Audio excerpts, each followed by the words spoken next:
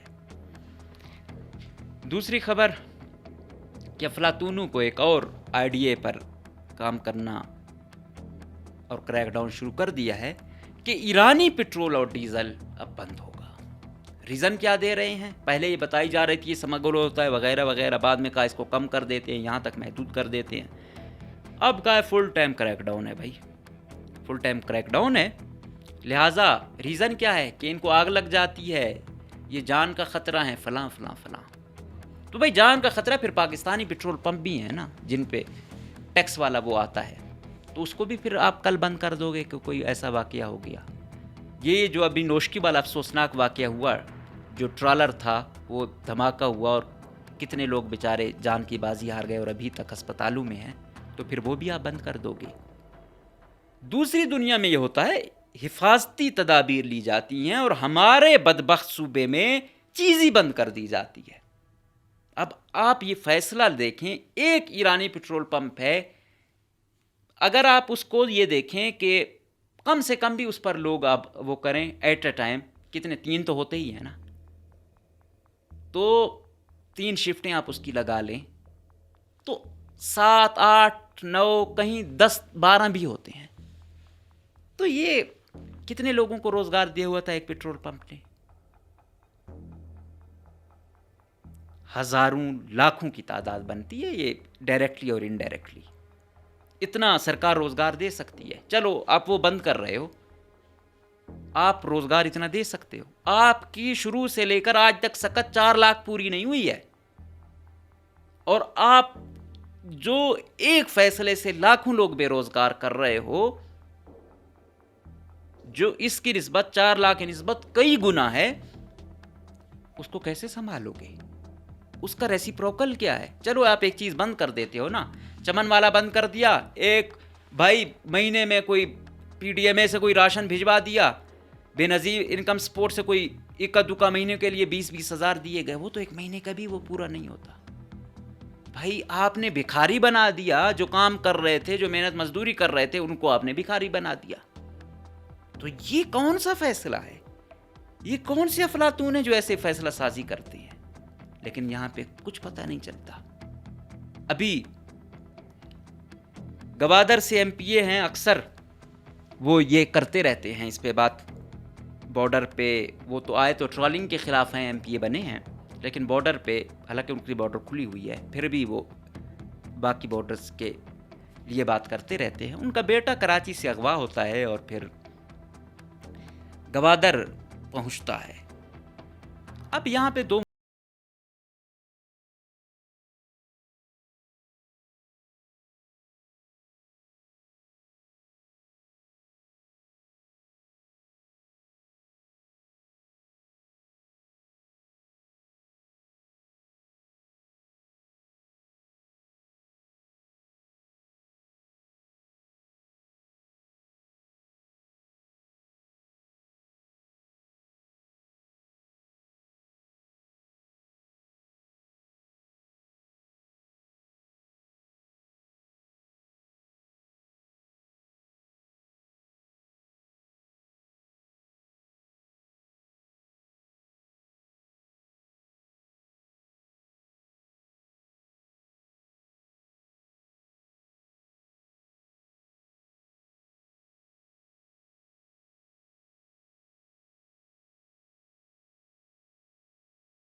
کی جانب جا رہے ہیں ادھر ان کا بہت زیادہ خیال رکھا جا رہا ہے، ہزاروں ڈالر میں کوئی ان کو تنخواہ تک مل رہی ہے۔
پر ہیں ان کا ریسیپروکل اور تو کچھ ہے نہیں، یا ادھر سے یہ چل رہا تھا، ہزار